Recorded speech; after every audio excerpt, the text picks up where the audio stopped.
Hi everybody, welcome back. It's getting a little sunny, kind of windy now though, but we're still here.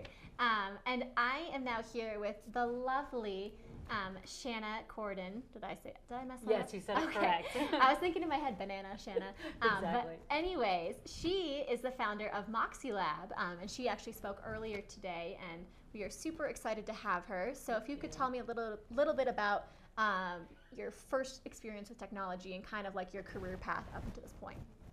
Well, my first experience in the tech industry was perhaps more interesting than first playing Pong back when it was just a little boing, boing, boing That's on your fair. screen. But I did my undergraduate in visual arts and philosophy, and somehow managed to land a job as a software test engineer at Microsoft. Well, because a lot of the way they interview is on logic questions and how do you solve problems, and boom, got that.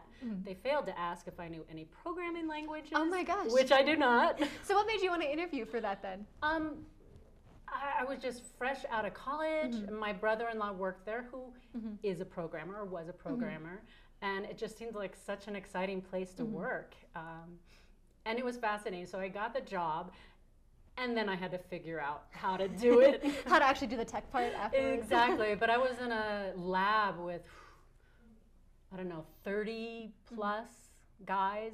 There was one other woman that was there. And other than that, it was just me and all these guys speaking tech and acronyms. And how was that?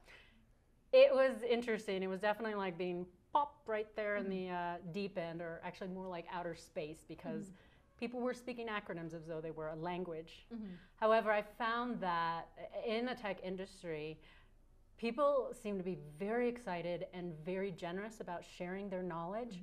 So I'd ask one question and draw out information, and Sneaky. boy, I got all kinds of knowledge.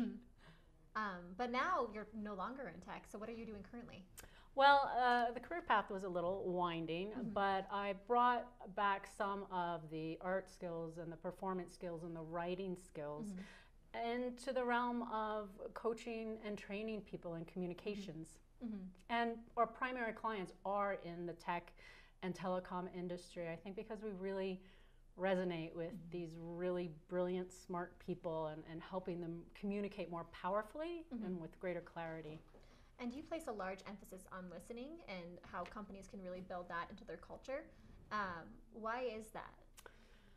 Well, we really believe that listening is the foundational skill in conversations. And boy, most of the time we're so wound up and distracted that to simply stop and really listen to people, listen to understand, not listening to respond, to really be there with someone is really how we create the most appreciation. And research backs this up. There's been studies at the University of Texas and all over about how people feel trust, how people develop greater engagement when they feel heard. So it's really a critical skill in leadership, because when you have employees or team members who feel like they are heard, they feel valued.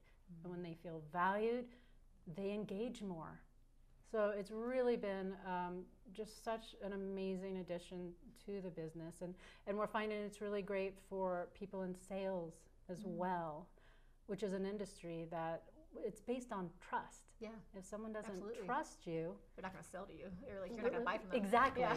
Exactly. So it's just been incredible to see how developing listening intelligence has really transformed the teams that we've worked with. It's been really incredible. And now people in tech often get a bad rep when it comes to soft skills and like being intelligent in that regard. Have you found that it is like harder to train them on listening, or easier, or is every human pretty much the same when it comes to what they struggle with? Oh, I think people have different challenges, and I think it's less about the industry. And maybe it's how we're communicating with the tech people, but I find the people in the industry are very receptive. Particularly when we bring in research and we make sure that you have the facts. Exactly. We make sure that all of the tools, all of the pedagogy is supported by research. That's fascinating. So they can really see that. And so then it's not just in the realm of soft skills. It's core skills. It's human skills. It's how you are going to be more productive, more successful in what you do. I love that. That's super important. And you have a background as a performer, I understand. So how have those skills helped you in the business world, in the tech world, to become the person you are today? Oh boy, there's a lot of ways to answer this. So the business actually started because I kept getting asked to coach people for public speaking, because I knew I was comfortable on stage and they wanted to know, how do you do that? They wanted the magic. Exactly. So I worked with people on that, and my basic premise is I get anxious too. I get uncomfortable too, but learning how to work with that experience is really the key to being able to not just speak with presence, but also listen with presence, because when we are frustrated, when we're triggered, we don't listen. We can't listen well. So really learning how to manage that internal experience is critical. Now I'm going off into another direction, but this is important. That's why bringing mindfulness is really important as well. We have mindfulness, we have listening and writing, and then the speaking and presenting. And they all really tie together beautifully. And going off of that, what are some tips for us to be more mindful in our own lives? Oh boy. Well, I think a lot of things. The number one kick I'm on right now is really developing a relationship with your technology so that you are using it as a tool and it's not using you like a puppet. So many of the algorithms, particularly in social media, are to grab your attention and trigger your dopamine responses, and trigger your addiction responses. So right now, I think it's so critical to be very conscious about how are we using technology, when are we using it, when are we unavailable, and having those boundaries, because I really believe that our own attention, harnessing our own attention, is the most important skill in leadership and in the developing technology world. That's so interesting. In general, yeah. I think a lot of us aren't doing a very good job of that. Oh no, and I'm I'm still working on it myself. But I remember one of the first decision I made was to not have the phone in my room. Boom, that's a decision. Was that a hard thing to transition over? It was a little awkward, but now I don't want it around, because it's just taking that temptation away, and having those boundaries. Then, when a person's in a conversation, then it's just about that person, and not, ooh, what's happening over here? Yeah. What's going on over here and there, and it's so unfortunate. I feel like. We haven't quite got the boundaries right yet, because research is showing that people are actually feeling greater social isolation and more loneliness when there's all these ways to connect, but connecting digitally, connecting with a text message is different than hearing the sound of the voice, actually listening.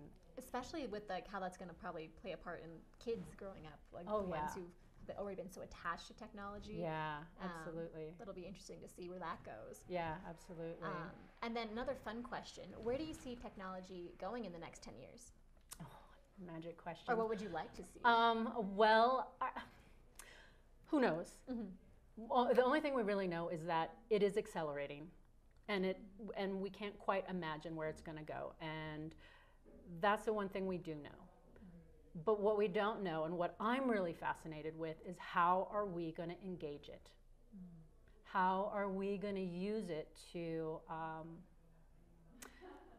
develop our humanity, to develop our relationships, and make our lives better? I love that. So. And then, obviously, we're here at the Women in Tech Conference. Yeah. What other advice would you have for women in business, women in tech, women in general, when it comes to living your best life? Well, come to more conferences. Honestly, women's conferences, networks, peer mentoring shows a very significant improvement in job satisfaction for women, in promotions, in pay, because you have this community of people that experiences some of the same challenges. Because different people have different kinds of challenges professionally and in communication, and when you don't connect with a like group, you start to feel isolated, or that feel like you're doing something wrong. So whether you're unique by your gender, your race, your identity, your whatever, finding people that share that is so critical to really being satisfied and happy and engaged at work. Thank you so much for joining us. You're We greatly appreciate it. You're very welcome. If you guys have any questions for her, you can find Shana like Shana. Never mind. You know what? She is on LinkedIn. She is the founder of the Moxie Lab, and it is fabulous. If you need help with listening or speaking, she can be a great coach in that as well. And it's the article is there, Moxie with a Y, MOXY Lab. Thank you. Thank you.